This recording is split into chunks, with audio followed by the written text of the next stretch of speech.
Genesis, and our primary focus is to look at this force called friction. And friction is really a contact force that resists the motion of an object or a potential motion of two surfaces with respect to one another. There are two main types of friction that we look at, or we kind of classify friction into two types. One is what I call static friction, which are the surfaces that are in contact with each other are not moving with respect to one another, meaning that if we look at that contact of one surface to another surface, one surface is not sliding across the other surface. Now, the one thing to point out about static friction is it doesn't necessarily mean that objects must be at rest. You can have an object that's in motion, yet static friction is the frictional force that's in play here. A good example is a car moving down the road. When a car is moving under normal conditions, there's friction between the tires and the surface of the road. As it propels the car forward, that friction is actually static friction. If you look at where the surface of the tire meets the road, it is not moving with respect to the road at any given point in time. The second type of friction is kinetic friction, which is friction where two surfaces are sliding or moving with respect to one another. This would be an example of if you're driving down the road and you slam on the brakes and your car slides, kinetic friction actually causes your car to come to a rest. If you were to look at the surface of the tire, that interface with the road at that point in time, the tire is sliding across the road. So let's look at this force in a little bit more detail, because there are some distinct differences between static and kinetic friction. So what I've done here is I've graphed let's just say it's a box sitting on top of a rough surface, and we're going to apply a force trying to pull the box in motion. And what I've done is I've graphed the applied force, how much I've pulled the box with respect to the frictional force. What is the force that's holding the box in place? Now, if the box is not sliding along the floor, we have static friction. If we think about what's happening in this case, the object's at rest, sum of forces equals 0, so applied force and frictional force must be equal to one another. Now, that's going to be true until I get up to some maximum applied force where I actually break the box free and get it to start in motion. So the first thing, Julie, is that the static frictional force increases as the applied force increases until we get to this maximum value of static frictional force. This is when the box starts to slide across the floor. Now, after that box starts to slide across the floor, frictional force is almost constant, not dependent upon the applied force. The harder I pull it, the more the box accelerates. And there's some force that I can pull the box at a constant rate of motion, and it's less than the force that was required to get the box started to move in the first place. So let's kind of look at how we could calculate frictional force. Static frictional force, we can use Newton's first law and equilibrium to figure out what that force looks like. If we look at kinetic frictional force, we have to find some other way to look at, or some other way to calculate that force. First thing to point out is that we have an idea called the coefficient of friction, or a concept called the coefficient of friction. This relates frictional force to normal force. Happens to work out as for most types of surface interfaces, as normal force increases, the frictional force increases as well. If you have that box that's sliding across the surface and you put a heavier box on top of it, it's going to take more force to pull the box along the surface. We all know that's true. So for static friction, the one thing to point out about this coefficient of friction is that it's only useful for determining what the maximum value of the static frictional force is. How hard can I pull the box before it starts to move?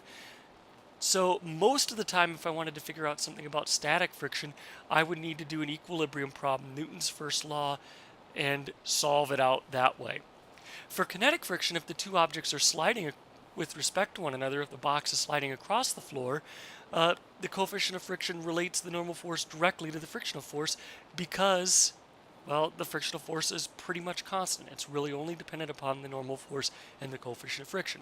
Some things that determine the coefficient of friction ultimately are things like the roughness of the surface, the types of materials that are being used, what the surfaces look like. Those are types of things that start to begin to factor into determining what the coefficient of friction really is. For most surface interfaces, the static coefficient of friction, mu s, is greater than the kinetic coefficient of friction, mu k. So this symbol here is mu. It's a small Greek letter. This is really the first Greek letter that we come across in introductory physics. So let's look at a problem here. And the problem that I'm going to look at is a 10 kilogram block It's going to slide down a ramp at a constant velocity, and the coefficient of kinetic friction between the block and the ramp is 0.4.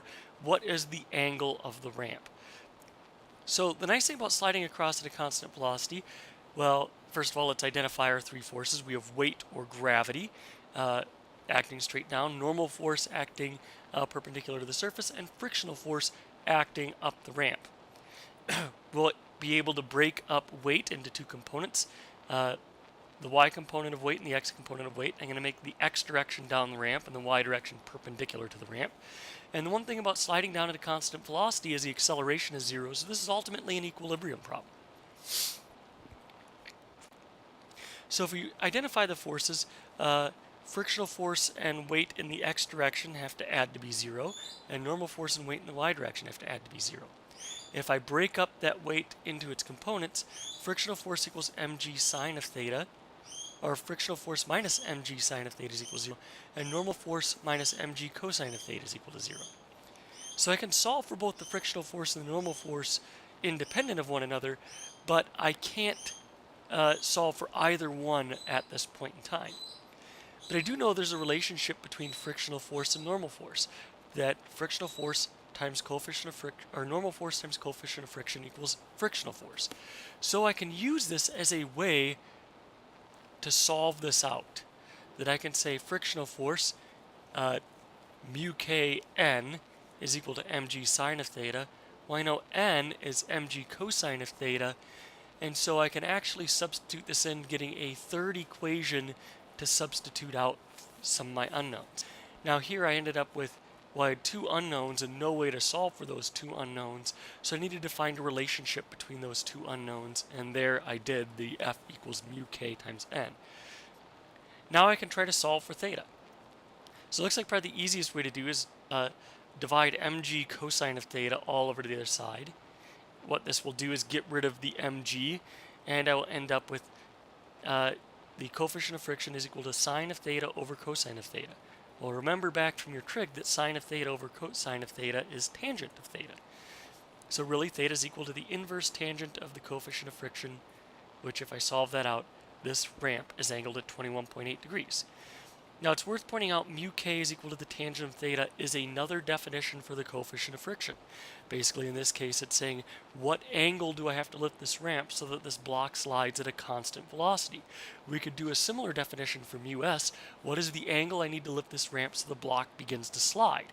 In that case mu s is equal to tangent of theta maximum essentially. When does the block begin to slide? So that's kind of a quick overview of friction and coefficient of friction. Next lesson is start to look at what happens if I have a situation where we don't have equilibrium, where objects are accelerating.